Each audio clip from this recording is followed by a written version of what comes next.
Majeshi uturudishe na utie uso wako nuru ili tupate kuokolewa. Gloire à notre Seigneur. Le verset 9. Tu avais arraché de l'Égypte une vigne.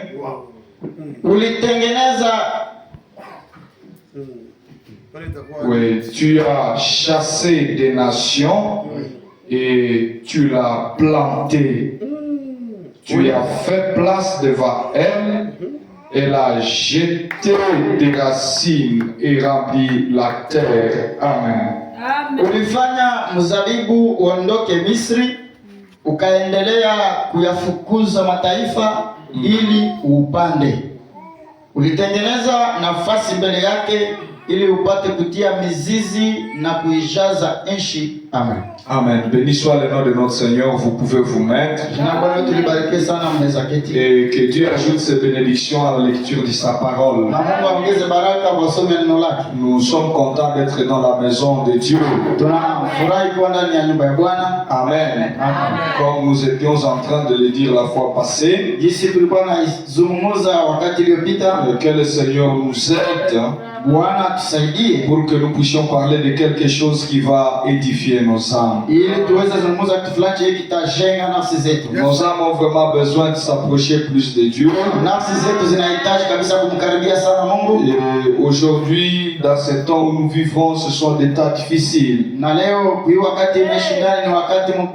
Amen. Rappelez-vous que la parole de Dieu nous dit que le moment où la lumière ne brille pas assez, se fait le soir et le matin, au crépuscule, quand le soleil se prépare à apparaître. Ce sont des moments difficiles et c'est ces moments-là que nous vivons. Mais nous avons la grâce de Dieu parce que Dieu a dit qu'à ce temps où nous vivons, il nous enverrait de la lumière. La lumière, c'est pour nous aider à marcher. Amen. Et parfois la lumière, Frère Branham dit que ça n'éclaire pas tout le trajet. Amen.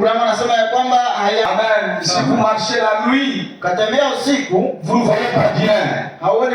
Et la lumière n'éclaire pas jusqu'à votre maison. Vous avez besoin de la lumière pour éclairer juste là où vous allez poser les pieds. Alléluia. C'est pour nous permettre de marcher par la foi. Amen. Frère Branham a dit à un bien-aimé, il a dit, mais est-ce que tu vois ta maison de là où nous sommes? Et monsieur a dit, je ne vois pas ma maison. C'était la nuit.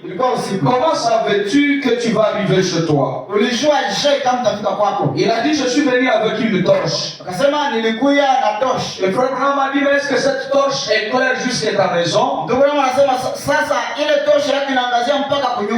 Il a dit non, c'est juste là où je vais poser mes pieds. Alléluia. Et le frère Branham me dit, c'est ça l'importance de la lumière. Au fur et à mesure que vous avancez, la lumière avance avec vous. Au fur et à mesure que vous avancez, vous apprenez plus. Au fur et à mesure que vous avancez, vous ajoutez plus d'expérience. Vous vivez plus près de Dieu. Et c'est ça la marche de l'épouse. L'épouse va de gloire à gloire, de victoire à victoire, de puissance à puissance. Amen. De lumière à lumière. Mais la maladie que nous avons aujourd'hui, c'est que nous voulons rester dans une stagnation. Nous voulons rester avec de vieilles expériences. Nous ne voulons pas aller de l'avant. Pourtant, tout véritable chrétien devrait apprendre à avancer chaque jour. angeweza jifunza namna gani Et l'expérience avec le Seigneur, na mazoezi pamoja na Bwana c'est dans la prière. ndani ya maombi. L'expérience avec le Seigneur, Mazoezi pamoja na Bwana c'est dans l'exercice ndani ya mazoezi de ce que le Seigneur a prévu pour nous. yenye Bwana alituandalia. Béni soit le Seigneur.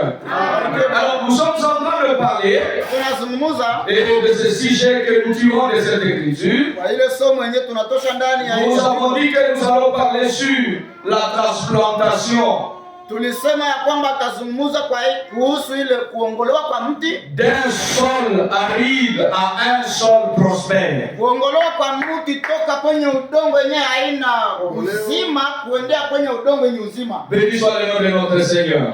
Et nous avons appris déjà hier, Na tulijifunza jana en rapport avec Israël, kulingana na Israeli que le peuple d'Israël, na taifa ya Israeli il vivait au milieu des Égyptiens. walikuwa naishi katikati ya Wamisri. Ils n'ont pas vu quelque chose de glorieux. Hawakuona kitu fulani ya tukufu. Amen. Ils étaient le peuple de Dieu. Walikuwa taifa ya Mungu. Dieu était au milieu d'eux.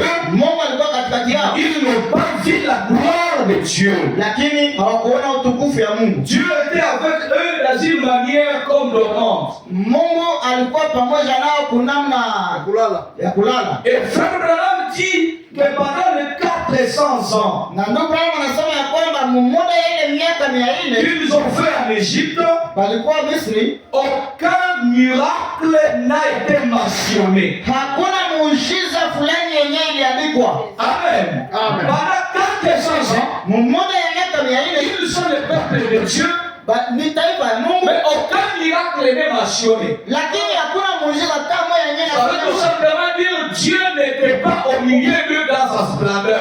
na wanasema ya kwamba Mungu hakukuwa katikati yao ndani ya ukubwa yake. Nous avons vu que Pharaon les avait retiré la capacité ou le pouvoir de décider. Tuliona ya kwamba Farao aliwaondoshea ile uwezo ya kuchagua. Ils marchaient sans le choix. Walitembea bila chaguo. Et nous avons vu que c'est ce que le diable essaye de faire pour chaque fils de Dieu. Na tulisema ya kwamba ndio shetani anafanya kwa kila mwana wa Mungu. Amen. Le diable essaye de vous amener Shetani anajaribu kukufikisha à une position où vous n'aurez pas de choix. kiwango ambacho hautakuwa na chaguo. Vous ne savez pas quoi faire. Haujui cha kufanya.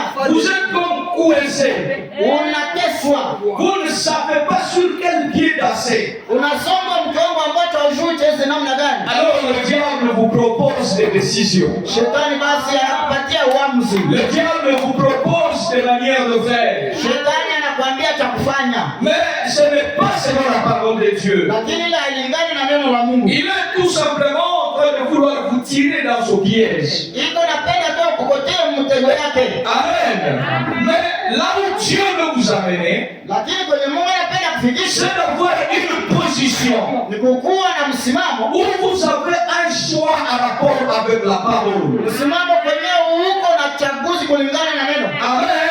Je crois qu'on avait déjà parlé ici Nadhani ya kwamba tulikuwa tunazungumza hapa sur la pensée du cœur. kuhusu mawazo ya moyo. Abraham nous disait dans son message là Ndio maana nituzungumzia ndani ya ile ujumbe que la parole de Dieu vient à votre pensée. kama neno la Mungu linakuja kwa mawazo yako. Et vous décidez en rapport avec ce qui est dans votre pensée. Wewe pekee unakamata uamuzi kulingana na ile iko mawazo yako. C'est pas votre libre arbitre. Ni kupitia ile uchaguzi wako Et tu vas décider si tu vas laisser tomber la parole ndio utaamua kama utaacha neno ou si tu vas prendre la parole dans sa vigueur. au kama utakamata neno lote. Amen.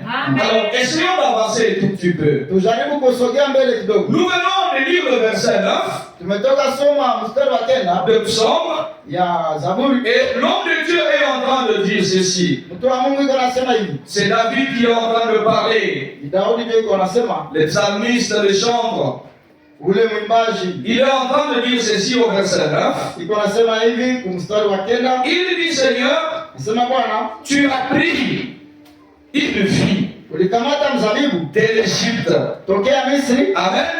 Et nous avions dit la fois passée Na ile siku iliyopita que tulisema cette vigne dont il est question, ya kwamba ile mzabibu c'est Israël. ni Le Israeli. verset 9. Tu as arraché de l'Égypte une vigne. Ulitosha Misri mzabibu. Tu as chassé des nations. Ukafukuza mataifa. Et tu l'as planté. Na ukaipanda. Amen. Amen. Dieu a d'abord arraché. Mungu kwanza aliongoa. C'était ça le processus. Ile ndio ilikuwa mwelekeo. Parce que rappelez-vous, nous sommes en train de parler de la transplantation. Kwa sababu mkumbuka tuko nazungumza kuhusu ile kuongoa. C'est un processus très capital. Ni kitu kabisa cha maana. Ceux qui font les champs, ils expérimentent cela. Benye wanalimaka wanafanyaka ile mazoezi wanashua ile. Si vous prenez Isaïe chapitre 5, le verset 7. Unakamata Isaya sura yake ya 5. La Bible de Dieu nous dit ceci. Biblia Mungu anatuambia hivi. C'est pour nous permettre de certifier ce que nous avons dit. Nijaribu kueleza sasa ukilinde yenyewe tulisema. Et Isaïe chapitre 5, le verset 7, vous pouvez commencer à haut, ça commence à haut, mais je lis juste ici pour acheter le temps. Isaya sura yake ya 5. Il dit, la ville de l'Éternel des armées, c'est la maison d'Israël. Mzabibu wa Bwana wa milele ni nyumba ya Israeli. Et les hommes de Gidon, c'est le plan qu'il chérissait. Il avait espéré de la droiture, et voici du sang versé de la justice, et voici le cri de détresse. Amen. Amen. Cette vigne-là, c'est la maison d'Israël. Alors, j'ai dit que nous allons partir d'Israël. C'est pour prendre l'exemple d'aujourd'hui.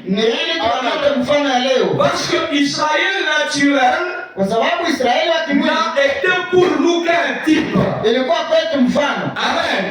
Mais nous sommes l'antitype de ce que Israël était. Nous sommes la réalité de ce que Israël était. Et vous voyez Israël comme étant une nation. Dieu travaillait avec eux dans l'unanimité, dans ce groupe-là. Dieu sauvait Israël comme un ensemble. Mais pour nous, Dieu nous sauve comme des individus. Et Dieu traite avec nous comme des individus. Et par l'ayant de dire, tout ce qui a été écrit, cela a été écrit pour nous servir d'exemple. C'était des paraboles qui annonçaient les choses à venir. Ces choses qui étaient annoncées par ces paraboles sont maintenant arrivées. Et nous sommes la réalité de ce qu'ils étaient. Ça veut dire que toi comme un individu, tu peux te prendre à la place de chaque passage de la Bible. Tu peux appliquer chaque histoire de la Bible à ta vie. Tu peux prendre chaque chapitre de la Bible et l'appliquer à ta vie. Tu peux prendre chaque verset de la Bible et l'appliquer à ta vie. Parce que tout ce qu'ils ont été annoncer la réalité qui allait venir. Et c'est nous cette réalité-là. Ça veut dire que tu peux prendre l'histoire de David et l'appliquer à ta vie. Tu seras ce que tu voudras être dans l'histoire de David. Si tu veux être David, c'est possible. Tu peux appliquer cela à ta vie. Si tu veux être Goliath, c'est possible, tu peux l'appliquer à ta vie.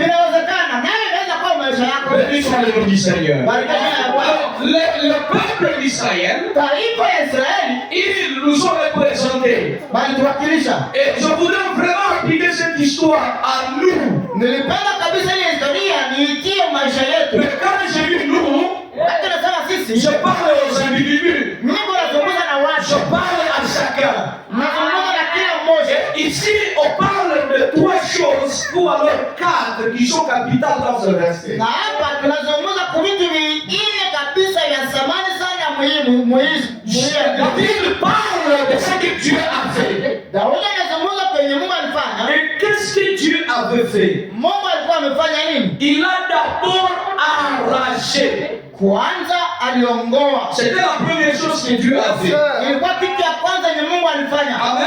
Amen. Dans le processus de transplantation, Ndani ya ile mwendeleo ya kupandwa, c'est qu'il y a une plante qui est semée quelque part. nikisema ya kwamba huko mmea ambaye inapandwa kwa fulani. Israël était en Égypte, Israeli ilikuwa Misri, dans un sol aride, ndani ya udongo yenyewe haina uzima, dans un sol qui n'est pas propice pour eux. ndani ya udongo yenyewe haistahiliani nao. En d'autres termes, Useme ingine, ils étaient loin de leur zone de confort. walikuwa mbali na nafasi yao yenye nguvu, Ils étaient loin d'un endroit où ils devaient prospérer. walikuwa mbali na nafasi yao kwenye ngozo stawi, Amen. Ils étaient dans la terre walikuwa ndani ya udongo qui ne pouvait pas permettre leur épanouissement. yenyewe ingeweza kuwaruhusu wakomale. Rappelez-vous, Israël avait une promesse. Kumbuka Israeli walikuwa na ahadi, Et la promesse de Dieu leur disait na ahadi ya Mungu aliwaambia, que vous serez un peuple très nombreux.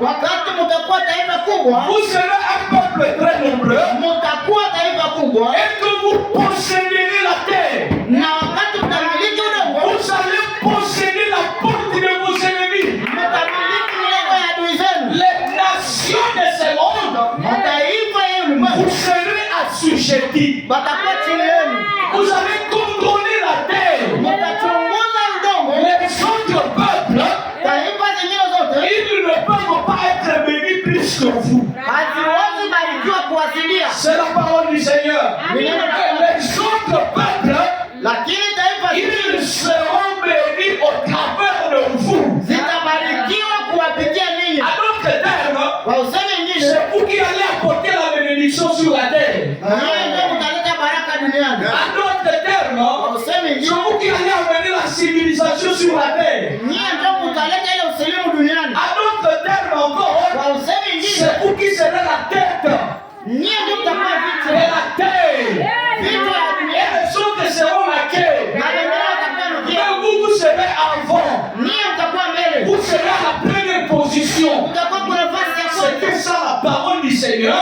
Hilo ndio lilikuwa neno. Et cette parole ne pouvait pas être effacée. Na ile neno haingeweza Cette parole ile neno devrait vivre éternellement. ilipaswa ishi milele. Comme je vous ai dit, Wakati Mungu nous ne parlons pas de ceci comme une histoire. hatuzungumza hii sawa vile Et historia. à chaque fois que nous parlons de cela, il faut l'actualiser. Wakati tu ninazungumza kuhusu ile mambo kuitia À kwa chaque sasa fois que nous sasa. parlons de cela, il faut l'amener à aujourd'hui. Wakati ninazungumza kwa hiyo mambo kuileta leo. À chaque fois que nous parlons de cela, il faut mettre ton nom dans l'histoire. Wakati ninazungumza kuhusu mambo kesho na yako. À chaque fois que nous parlons d'Israël, remplaçons l'espace à valeur. Wakati ninazungumza kuhusu Israeli na usikie pale. Et c'est toi la valeur équivalente Wewe ndio samani à rapport avec Israël. kulingana na Israeli. Tu devrais être la tête. Ungepaswa kuwa kichwa. Aucune nation Hakuna ne taifa devrait s'élever devant toi. ungeweza inuka mbele yako. Aucune porte Hakuna mlango. de l'ennemi ne devrait subsister devant toi. Hakuna mlango ya adui ingeweza Tu devrais contrôler tout ce qui appartient à tes ennemis. Ulipaswa uchunguze yote yenye ni adui zako. Tu devrais fermer Ungepaswa la bouche de tous tes critiqueurs. ungepaswa funga kinywa ya wasemaji wote. C'est la parole du Seigneur te concernant. Ni nani anafanya yenye yako? Alléluia. Mais David a remarqué Lakini Daudi alitambua que Israël a quitté ya kwamba Israeli imetoka l'endroit fertile pour amener ses promesses à se réaliser. ya nafasi yenye uzima ili ifanye ile ahadi ya Mungu itimie. Je ne sais pas si vous le voyez. Sio kama unaangalia. Pour que ces promesses-là s'accomplissent, Ili ile ahadi itimie, pour que Israël soit la tête, ili Israeli iwe kichwa, pour que Israël soit le chef,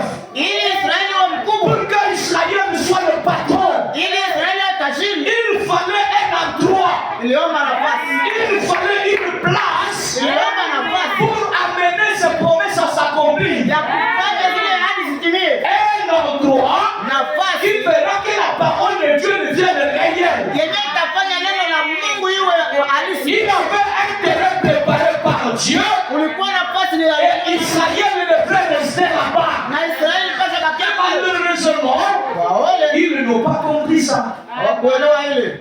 Ils n'ont pas compris ça. Hawakuelewa ile. Ils sont sortis Balitoka de cet endroit-là kwa ile nafasi pour aller dans la terre qui n'est pas propice. ili baende mudongo yenye haina mboleo. Pour aller dans un sol qui ne peut pas le permettre d'aller de l'avant. Ili baende mudongo yenye haiwezi waruhusu waendelee mbele. Et quand ils sont arrivés dans cette terre-là, Na wakati walipofika mule mudongo qui ne pouvait pas leur permettre de prospérer, yenye ingeweza waruhusu wasitawi, au lieu qu'ils possèdent la porte de l'ennemi, wangepashwa wamiliki, ils sont devenus esclaves de l'ennemi. walikuwa sasa watumwa ya adui. L'ennemi a commencé à les fouetter. Adui alianza mapika, L'ennemi a commencé à dominer sur eux. adui alianza watawala, L'ennemi a commencé à les contrôler. adui alianza wachunguza. Plus personne n'avait le droit d'aller là où il voulait. Hakuna mtu mwenye alikuwa na haki ya kwenda kwenye anapenda. Plus personne n'avait le droit de dire ce qu'il voulait. Hakuna mtu mwenye alikuwa na haki ya kusema yenye anapenda. Plus personne n'avait le droit de se contrôler. Hakuna mtu mwenye alikuwa na haki ya kujichunguza. C'était quoi le problème? Shida ilikuwa nini? Ils ont péché contre leur père Walifanya dhambi zidi ya baba en yao. quittant l'endroit qui était propice pour eux. Wakitoka kuna nafasi yenye ilikuwa mzuri kwao. Dieu leur avait envoyé un don. Mungu aliwatumia zawadi. Et ils ont méprisé ce don-là. Na ile zawadi wakaiona. Ils ont vendu les dons. Wakauzisha zawadi. Joseph la prospérité. Yosefu usitawi. Alléluia. Ils ont vendu Joseph. Waliuzisha Yosefu. C'était un péché terrible. Ilikuwa dhambi ya tatu. Ils ont payé Na wakalipa. pour avoir refusé la perfection. Walilipa ile kwa sababu walikataa ukamilifu. Et Joseph était la perfection. Na Yusufu alikuwa ukamilifu. Et Joseph, c'était le type de Christ. Yusufu alikuwa mfano ya Kristo. Et Joseph Na Yusufu était le Christ sous une autre forme. alikuwa Kristo kuumba ingine. C'était un homme qui voyait le vision. Alikuwa mtu mwenye anaangalia maono. Un prophète. Nabii. Joseph, il a été vendu comme le Seigneur. Aliuzishwa sawa vile Bwana. 30 cycles d'argent. Vichele 300 Il a été vendu. aliuzishwa. On l'a jeté dans la tombe Wakamtupa ndani ya comme le Seigneur. sawa vile Bwana. On a enlevé son habit. Wakatosha vazi yake. On a tiré au sort Wakaipigia kura. son habit à cette couleur. Ile vazi yake ya rangi saba. On a enlevé et Wakaitosha on a tiré au sort. na wakaipigia kura. Alléluia. Amen. On a jeté dans la tombe. Wakamtupa mu. Mais il n'est pas resté là. Lakini hakubaki Il kile. est sorti de la tombe. Alitoka Il est ressuscité. mkafufuka. Il est allé régner avec le roi du monde. Bénissons le nom du Seigneur. Mais ce Joseph-là, à cause du péché qu'ils ont fait, Kwa sababu ya dhambi waliofanya, ils sont allés dans l'esclavagisme. wakaenda muutumwa. Et Dieu n'a pas imaginé Na Mungu hakuweza kufikiri qu'il pouvait oublier toutes les promesses. angeweza kusahau ahadi zote. Le peuple a oublié tout ce qui concernait la rédemption. Taifa ikasahau yote yenye ilikuwa nahusu. Ils se sont tellement éloignés Wakajitenga kabisa, que l'idée de quitter l'esclavagisme n'était plus là. mkiwango ambacho ile uwezo ya kutoka mtumwa haikukuwa. Ils se disaient à eux-mêmes, Wao wenyewe walikuwa wanajiambia, on est né esclaves, tulizaliwa watumwa, on grandit esclaves, tunakomana watumwa on mourra esclaves, na tutakufa watumwa. nous sommes éternellement des esclaves. Tuko watumwa milele. Amen. Pourquoi? Kwa nini? Dans l'esclavagisme, quelque chose les avait été retiré. Ndani ya utumwa kitu fulani kiliwaondokea, Mais Dieu ne les a pas laissés. lakini Mungu hakuacha. Dieu a préparé un plan, Mungu alitayarisha mpango, un programme de rédemption. mpango ya ukombozi, Alléluia. Un programme mpango de retourner à l'authenticité. ya kurudia kumwanzo, Un programme de retourner à son héritage. kurudia kwenye Un programme de retourner à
tout ce monde pour se répandre. Amen. Son programme doit réussir. Et ce programme, c'était d'arracher. Alléluia. Alléluia. Amen. Le programme de Dieu, c'était d'arracher Israël. Jésus, ce soir, quelqu'un comprenne le mot de la parole. Le message est déjà péché. Nous ne faisons que souligner ce qui est déjà dit. Alléluia. C'est quoi arracher? Arracher signifie détacher avec effort. Amen. Kutosha na nguvu. De force. Kutosha na nguvu. Amen. Détacher à lever une tombe avec force du sol. Ni kutosha mti kufulani na nguvu ndani ya udongo. Alléluia. Parce qu'ils étaient tellement accrochés. Kwa sababu walikuwa wanafungamana sana. Ils étaient déjà habitués. Walikuwa kabisa wako na ile tabia. À chaque fois qu'ils se lèvent, Wakati tu wanasimama, ils attendaient que quelqu'un dise. walikuwa wanazungumzia mtu fulani asema,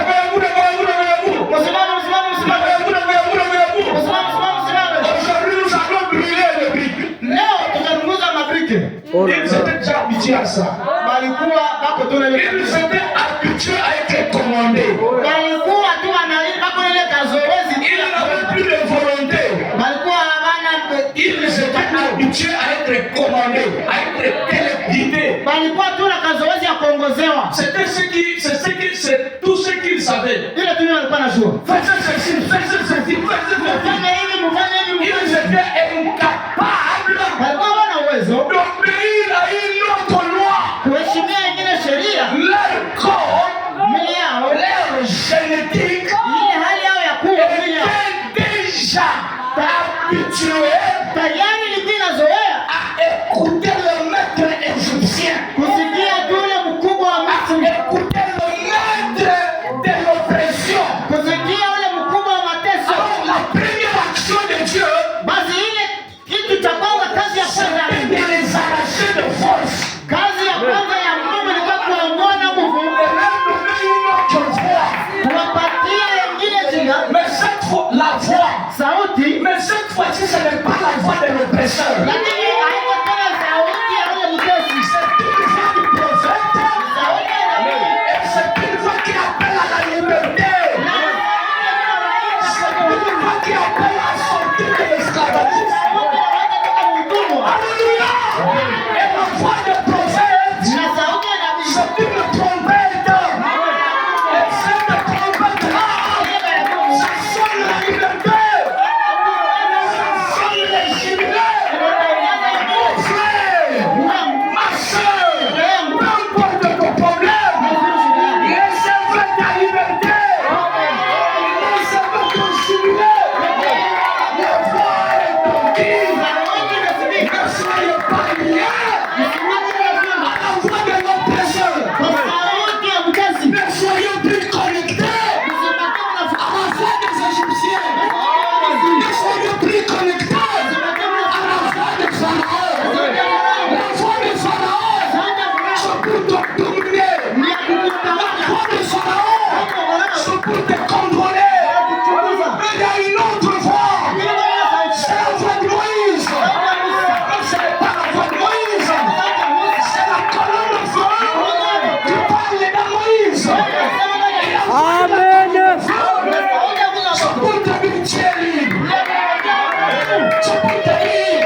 ça. Je vous le dis. Donc, c'est le tabernacle. C'est le temps de voir votre prospérité. C'est le temps de voir la main de l'Éternel. C'est le temps de le voir dans sa splendeur. Alléluia. Le Seigneur arrache les forces.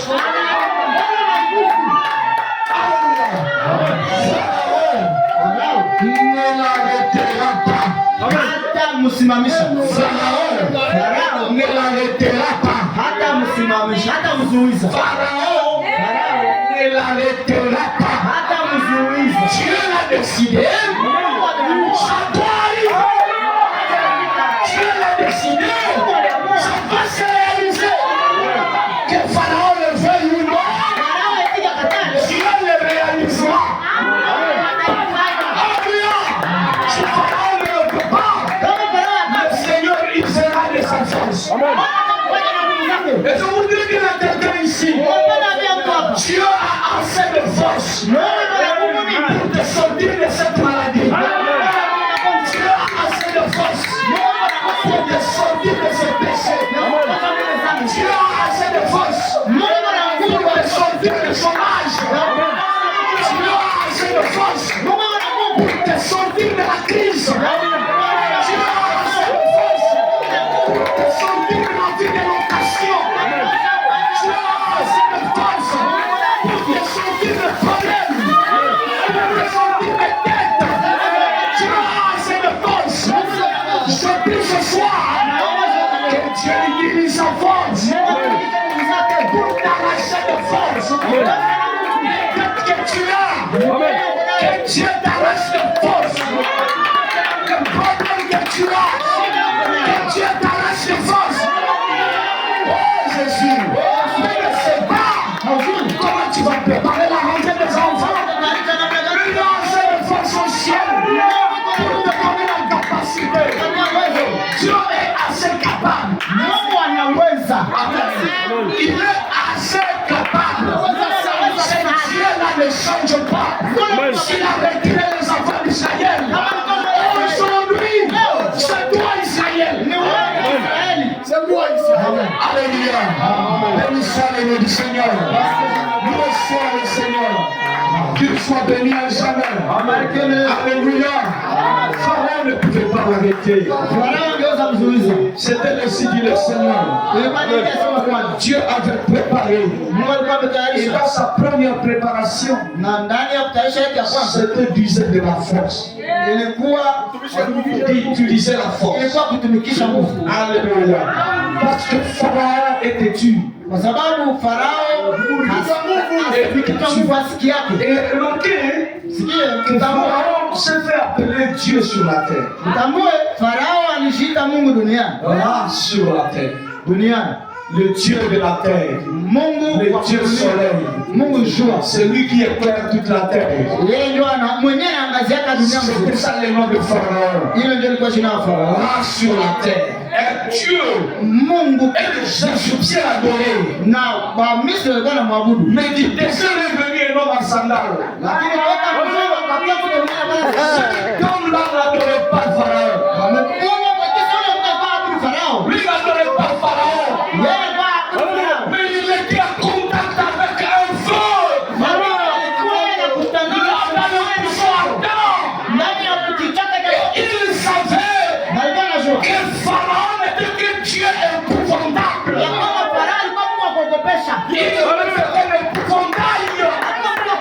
épouvantable. Les Égyptiens ne pouvaient pas regarder Pharaon dans les yeux.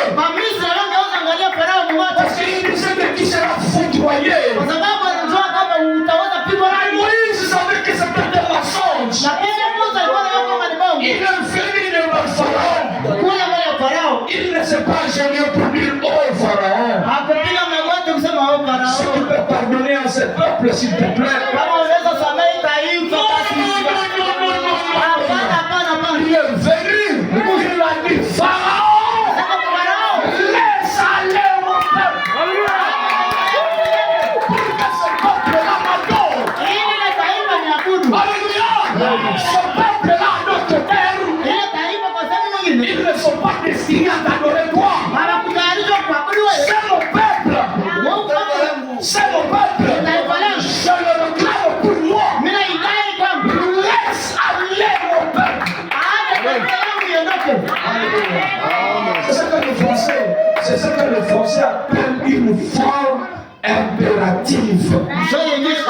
wanaitaka kushurutishwa. C'était une obligation cognitive à Pharaon. Ilikuwa ni shurutisho kwa Farao. Pharaon obligatoirement laisse aller mon peuple. Farao kwa kinguvu hata taifa yangu iende. Je le crois de tout mon cœur. La première forme de Dieu en s'adressant au diable pour tomber, c'est une obligation.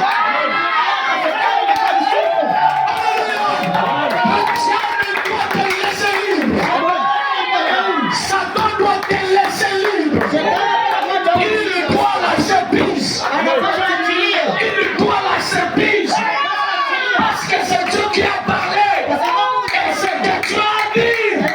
Ça doit se réaliser. Et que le peuple dise Amen. Merci Seigneur. Merci Seigneur. Mes frères, nous sommes contents d'appartenir dans cette rédemption. Alléluia. C'est une rédemption de force. C'est une rédemption obligatoire. Pharaon ne l'arrêtera pas. Comme Frère Branham l'a toujours dit, le diable n'a pas assez de démons en affaire. Pour arrêter ce que Dieu a décrété.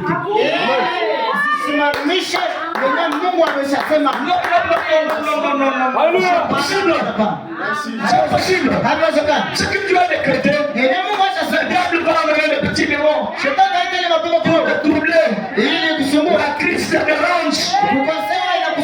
J'aimerais aller à la prière. Mais avec ça, Seigneur, Dieu a obligé, tu sortiras. Amen. Dieu l'a dit, tu vas sortir. Il n'y a pas assez de démons en affaire pour contredire Dieu. Cette parole est encore valable ce soir. Valable pour toi. Valable pour moi.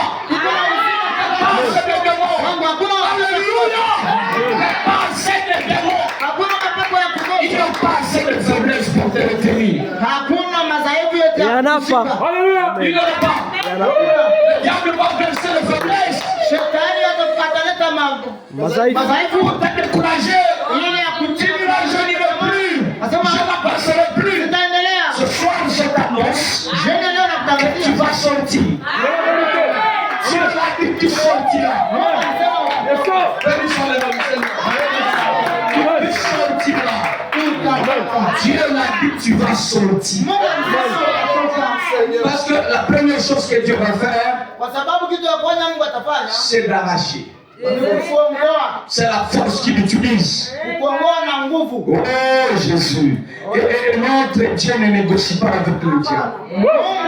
Qui est le diable pour qu'il aille à la table de négociation avec lui?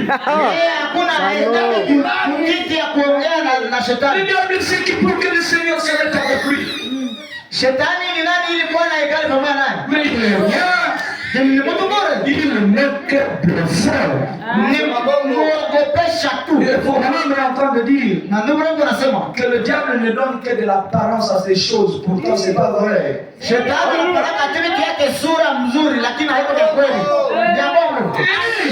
droit. Vous permettez, je sais, hein, je ne veux pas vous retenir longtemps, mais laissez-moi dire ceci vite. Le diable ne donne que de l'apparence à ces choses. Il est en train de dire, quand Jeannès et Jean-Bresse sont venus devant Moïse, ils ont jeté leur serpent par terre. Mais Abraham dit que ce n'était que de l'apparence. C'était que de l'apparence. Il a juste donné des serpents. Alléluia. Et Moïse a mis son serpent. Il faut vraiment dire de marquer. Pour montrer qu'il n'y avait rien. Le serpent Moïse a avalé le serpent de Janès et Jambres. Et qu'est-ce que Moïse a fait? Il a pris son serpent. C'était devenu un bois. Il n'y avait plus rien. Il n'y avait rien. Et l'apparence qu'avait donné Janès et Jambres, c'était le zéro.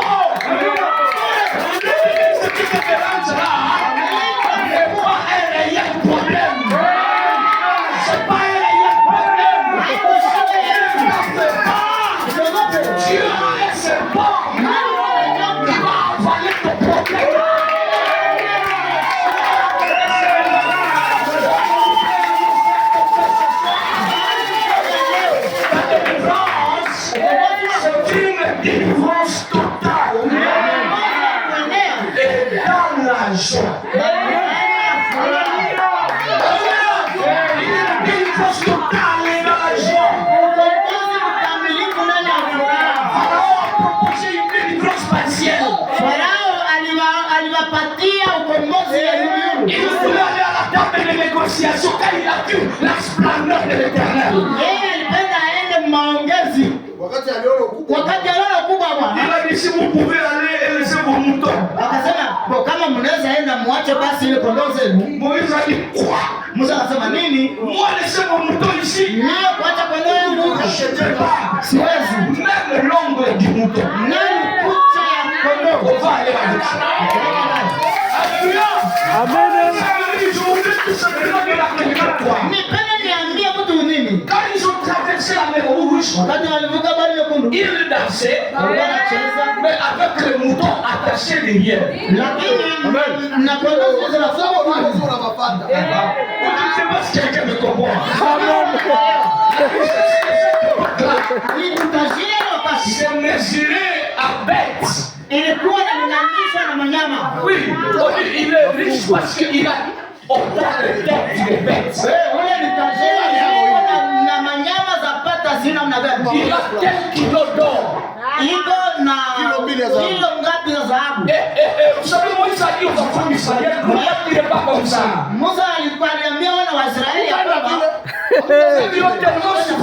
Ils pouvaient accepter la proposition de Pharaon de dire, bon, ok, qu'il reste avec tout le monde.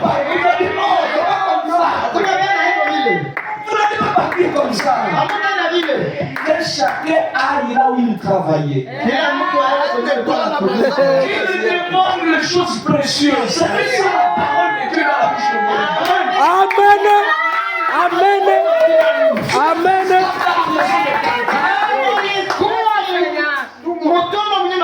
L'année celui. Je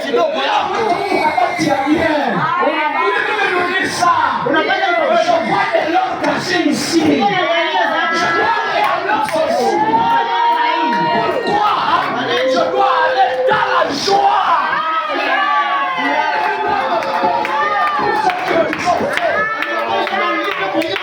Le diable doit payer pour ce qu'il a fait.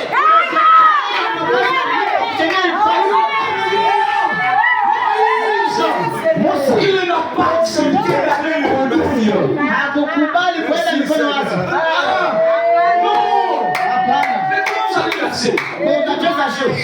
Comment vous allez offrir à l'Éternel? Il faut qu'il y ait de l'or, il faut qu'il y ait de mouton. C'est la délivrance totale. Et dans la joie. La prière ce soir. C'est que Dieu arrache ce qui est dans la maison de la servitude et qu'il te le donne.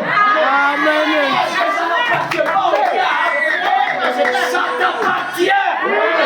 C'est pour toi.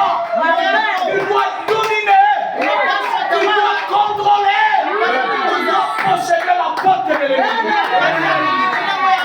Béni soit le nom du Seigneur.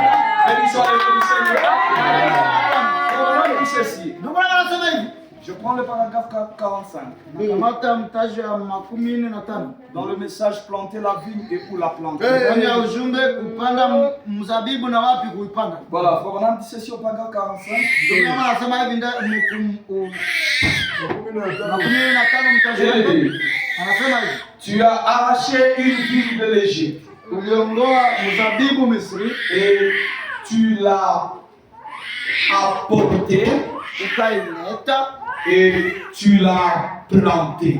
na ukaipanda. Amen. Amen. Vous voyez un peu quelque chose qui s'ajoute là-bas. Unaona hapa kitu kinaongezeka. C'est en fait ça Ni ile la meilleure traduction.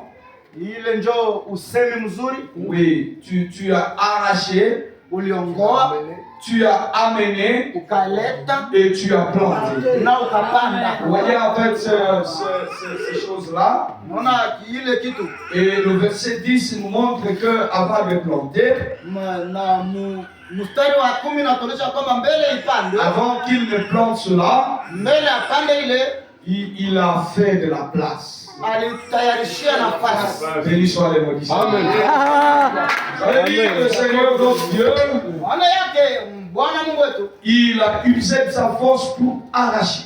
anatumikisha nguvu zake ili aongoe. On est en train de dire, Ndio Bwana anasema et tu l'as planté à bon endroit. ulipanda kuna nafasi nzuri. C'était Israël, le peuple de Dieu qui a été en Égypte. Ilikuwa Israeli, taifa ya Mungu yenye ilikuwa Ils étaient une bonne vigne. balikuwa mzabibu mzuri. Ils étaient les élus de Dieu. Balikuwa wachaguliwa wa Mungu.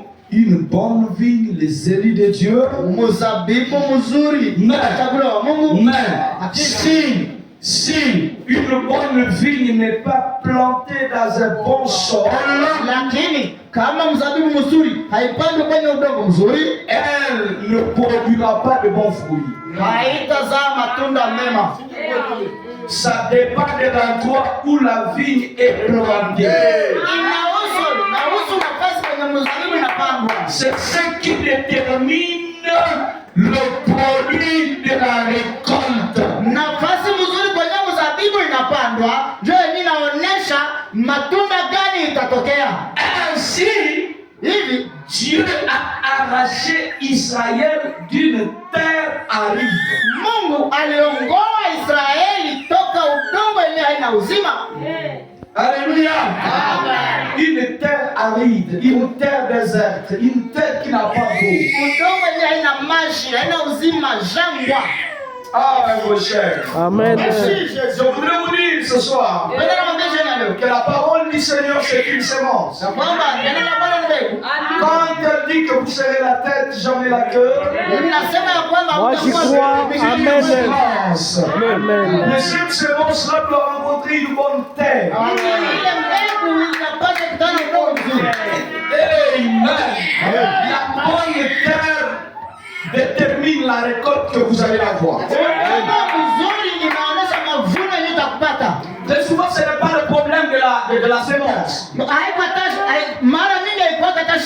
La semence, elle est peut-être bonne. Mais elle est plantée où? Alléluia. Je pense que Dieu, quand il a regardé dans son ciel, il a dit, mais j'ai dit à ce peuple qu'ils seront la tête, jamais la queue. J'ai dit à ce peuple qu'ils hériteront la terre. J'ai dit que les autres seront bénis par eux. Je les ai dit qu'ils posséderont la porte de l'ennemi. J'ai dit que les gens qui le bénissaient seront bénis. Et ceux qui le maudiront seront maudits. Mais où est ce peuple sur la terre? Et quand Dieu regarde sur la terre, c'est ce peuple-là qu'on est en train de fouetter.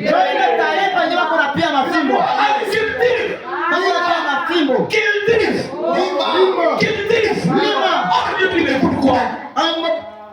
Pourquoi? Mais pourtant la semence était bonne.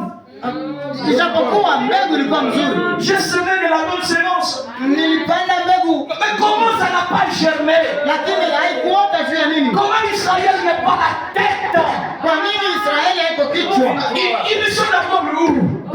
wako wapi? Ils sont en Égypte. Alors il a dit, je comprends.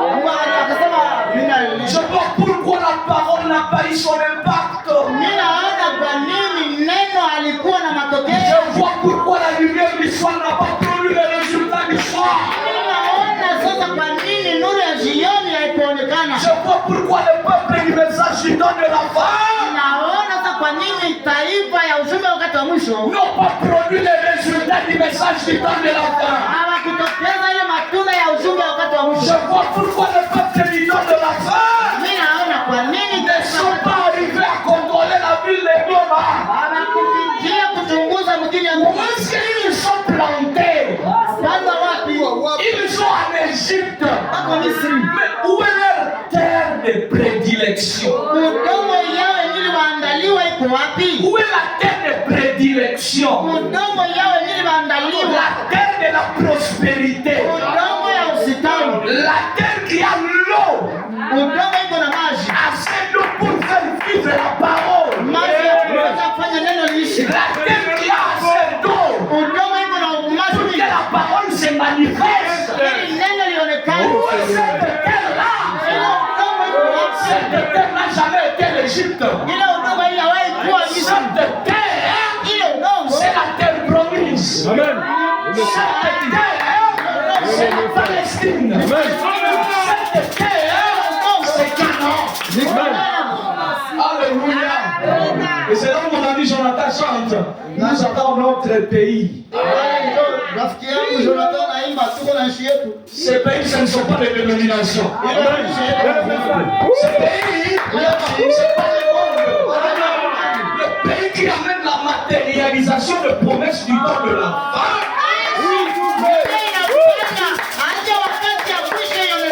C'est le message de l'heure.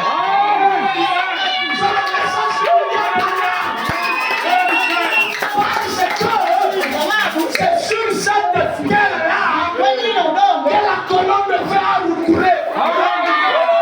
C'est sur cette terre-là que la colonne de fer a enfoui les semences. Alléluia. Comme le Saint-Esprit a couvert naturellement la terre. Dans le message de l'heure, la colonne de fer a couvert le message. Et c'est ce qui amène les semences à la matérialisation. Si vous êtes loin de cette terre, vous ne verrez pas les résultats du message du temps de la fin. Alléluia. Oh, je me sens religieux. Je me sens vraiment religieux. Je me sens vraiment épanoui. Je me sens épanoui. Je me sens élargi. C'est parce que la terre est en train de se sentir élargie. Mes frères, la peine du message du temps de la fin, c'est de nous attirer à rentrer dans l'exode. Et ça passe par un arrachement. Aide-moi Seigneur. Ça passe par un arrachement. S'arracher. Arracher les habitudes. Arracher ce que vous aimez. Arracher ce qui a été votre ami. Arracher ce qui vous liait.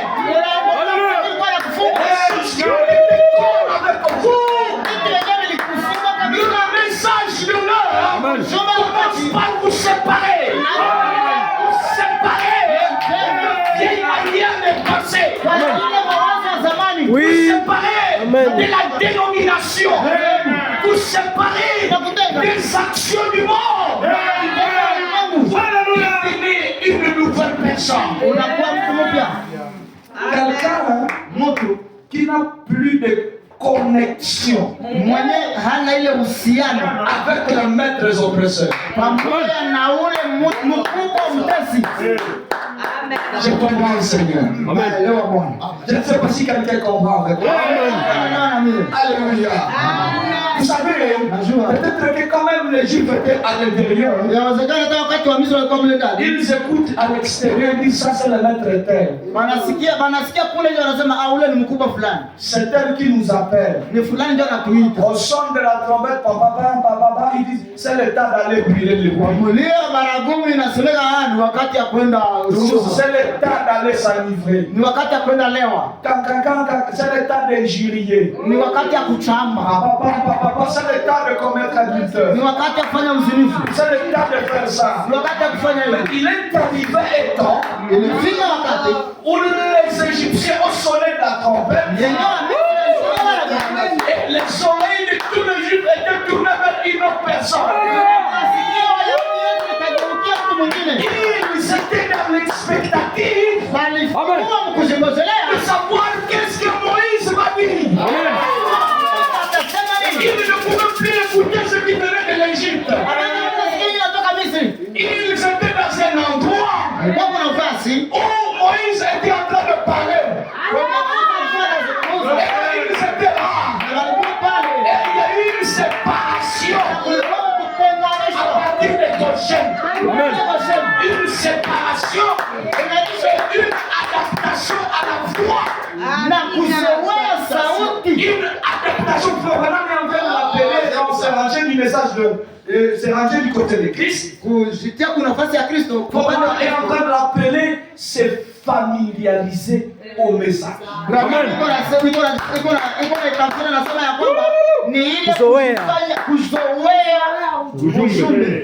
Unazoea zoea mswahili yetu ukitakuwa nguvu kuwa mshama wa ushu. Voyez, unakuwa mshama. Vous devenez un membre de la famille du message. Unakuwa quelqu'un de la maison. Vous êtes quelqu'un de la maison. Vous savez que là, il y a là, c'est là où on met les assiettes. C'est là où on met les chaises. Vous devenez familier. Le message, vous devenez la même famille. Cette familiarité, une adaptation à la voix du message. Une expectative de ce que Moïse va dire. Déconnecté de ce que les Égyptiens disent. Et cela, c'est par force. Par force. Amen. Ah, ça c'était le temps pour moi d'aller boire. C'est ce moment ici qu'on allait boire quand on quittait le travail.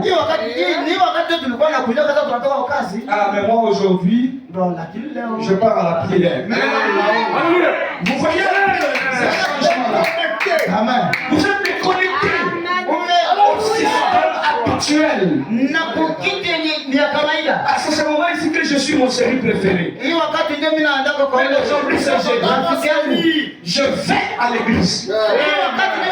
C'est une adaptation. Vous êtes en train de vous familiariser. Et j'ai toujours dit aux gens, Branham dit que l'enlèvement c'est une révélation.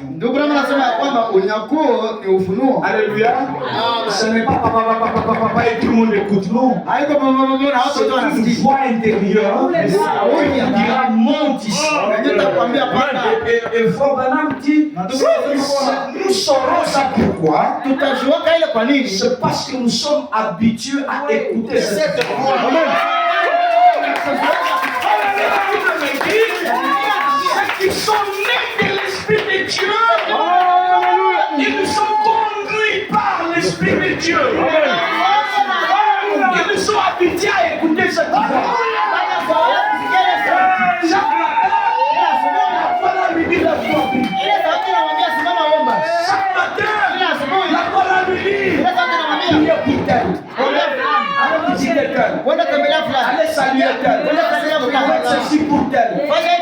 Il est habitué, il est familier à cette voix. Et les gens où cette voix la va lui dire, c'est la même voix que j'ai toujours écoutée. Il dira, c'est le temps, c'est le moment. Ça se passe par la force. La prière ce soir, c'est que l'ange du Seigneur arrache de là où tu es vieux.